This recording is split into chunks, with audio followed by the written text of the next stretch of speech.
ఉన్నటువంటి ప్రజలందరికీ కూడా అర్థమై ఉంటుంది. దేశాన్ని పరిపాలన చేస్తున్నటువంటి నరేంద్ర మోడీ గారు ఈ 10 సంవత్సరాల కాలంలో దేశాన్ని అన్ని విధాల దివాలా తీర్చడమే కాకుండా అప్పుల్లో ముంచి ఈ దేశ ఆర్థిక వ్యవస్థను చిన్నాభిన్నం చేయడం జరిగింది.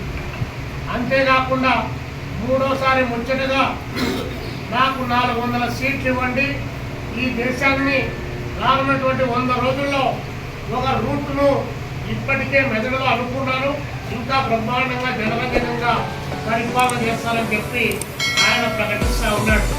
ఈ 10 సంవత్సరాల పాటు సరిపోలేదా నరేంద్ర మోడీ గారు? రైల్వేలు అమ్మడానికి, బ్యాంకులను తాకట్టు పెట్టడానికి, ఎల్ఐసిను దివాలా తీయించడానికి, రోడ్లు రైల్వేల అమ్మకానికి పెట్టడానికి, అదేవిధంగా ఖనిజ వనరులు కొల్లగొట్టడానికి, ఆదానికి అంబానికి దేశాన్ని అమ్మడానికి ఈ 10 సంవత్సరాల కాలం సరిపోలేదా? ఇంకా 5 సంవత్సరాలు కావాలని చెప్పి మేము ఇండియా కూటమి నుంచి అడుగుతూ ఉన్నాం. ఆయన మొన్న మాట్లాడాడు, రాజస్థాన్లోకి పోయి రాజస్థాన్ ఎన్నికల సభలో 2 జిల్లాల నుంచి మాట్లాడి, ఈ దేశంలో ఇండియా కూటమికి మీరు అధికారం ఇస్తే, కాంగ్రెస్ పార్టీకి అధికారం ఇస్తే ఈ దేశంలో ముస్లింలు మన ఆస్తులన్నీ కూడా లాగేసుకుంటారు, మీ భార్యల మెల్లల్లో ఉన్నటువంటి తాలిబొట్టను కూడా అమ్మేసుకుంటారని చెప్పి ప్రకటిస్తూ ఉన్నాడు. ఏమైనా భారత ప్రధానమంత్రిగా 146 కోట్ల జనాభాకు ఒక ద్వితీయ పౌరుడుగా ఉన్నటువంటి ప్రధానమంత్రిగా ఈ దేశంలో ఉన్నటువంటి లౌకిక రాజ్య పునాదుల పైన భారతదేశాన్ని పరిపాలన చేస్తున్నటువంటి మీరు మాట్లాడాల్సినటువంటి కుయ్యాల్సినటువంటి కూతలేనా ఇదని చెప్పి మేము అడుగుతా ఉన్నాం. ఎన్నికల కమిషన్ ఏ కళ్ళు మూసుకొని నిద్రపోతా ఉన్నారా?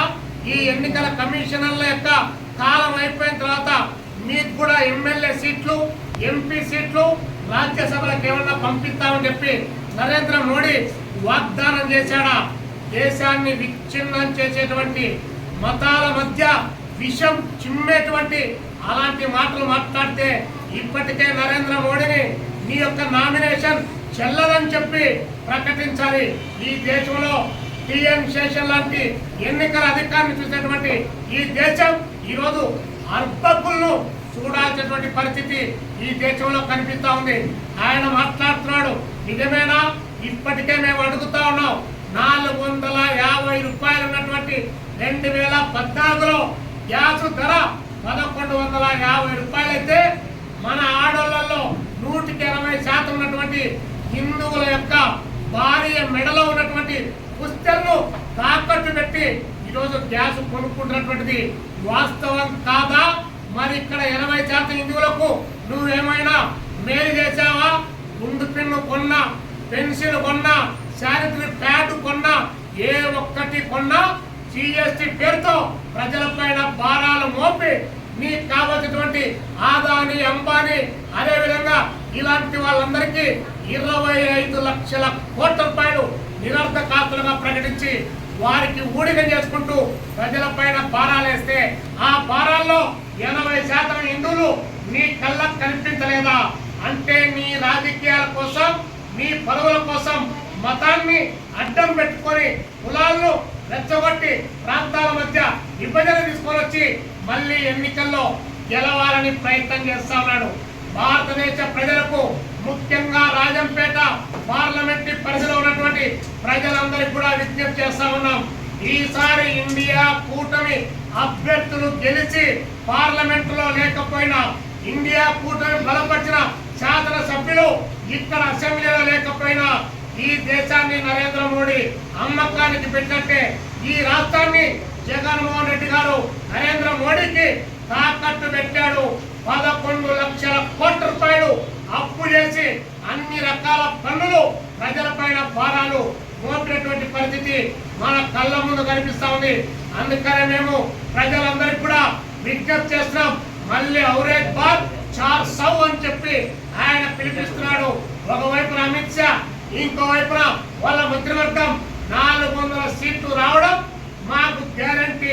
400 సీట్లు వస్తే మేము రాజ్యాంగాన్ని రాజ్యాంగాన్ని అంబేద్కర్ రచన చేసినటువంటి రాజ్యాంగాన్ని మేము మారుస్తామని చెప్పి ప్రకటించాడు.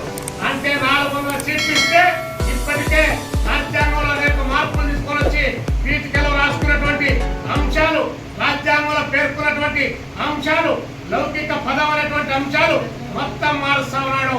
400 సీట్లు పొరపాటున వచ్చి నరేంద్ర మోడీ ప్రధానమంత్రి అయితే భారత రాజ్యాంగ స్థానంలో ఆర్ఎస్ఎస్ యొక్క పంచ్ ఆఫ్ థాట్స్ లో ఉన్నటువంటి పంచజన్యలో ఉన్నటువంటి ఆ యొక్క మనుస్మృతి ఈ దేశంలో అమలైతే దళితులు బతకలేరు, ముస్లింలు బతకలేరు, అభ్యుదయవాదులు బతకలేరు, ఆదివాసీలు, గిరిజనులు ఏ ఒక్కడు బ్రతకడానికి కానీ, చదువుకోవడానికి కానీ, రిజర్వేషన్ పొందడానికి కానీ, మాట్లాడే స్వేచ్ఛ కానీ ఏ ఒక్కటి కూడా ఉండదు.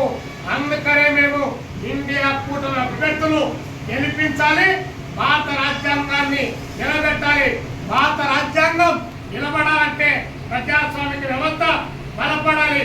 ప్రజాస్వామ్యం బలపడాలంటే ఇండియా కూటమికి ఓట్లు వేయమని చెప్పేసి ప్రజలందరికీ కూడా విజ్ఞప్తి చేస్తున్నాం.